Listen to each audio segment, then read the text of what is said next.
This is how I got to work today. I've never flown in a plane this small, and he said it's going to be a little turbulent getting out of here because it's so windy. Let's see what happens. So we got a call from a new personal injury client out of St. Louis, Ben Sansone, and when he asked how we planned on getting there from Oklahoma City, he offered to come pick us up in his small Cirrus SR22 Turbo G7 plane. And of course, I wasn't going to say no. So how long you had it now? 2 years. Now normally to help keep down on travel costs, we either drive or we always fly commercially at the best price we can find. Right. So this was a really nice change of pace, but I'd be lying to you if I told you I wasn't a little nervous, especially during takeoff. If I stroke out or something while we're doing 200 miles an hour, you want to pull this back so the power dies.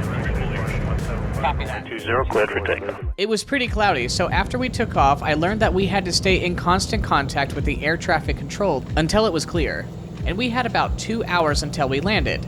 And Ben was already telling me that the destination was going to be even windier, which was going to be tricky, so that's all I could think about for the next couple of hours. But after a while, we started messing around a little. Ooh, a steep turn. And then he actually handed me the controls and let me fly it for a little bit, which was so cool. I never thought I'd get a chance to do this because I'm normally flying drones. As a documentary filmmaker, I travel all over the country helping plaintiff attorneys like Ben create short films that capture the real human cost behind injury and wrongful death cases in a way that decision makers can't ignore.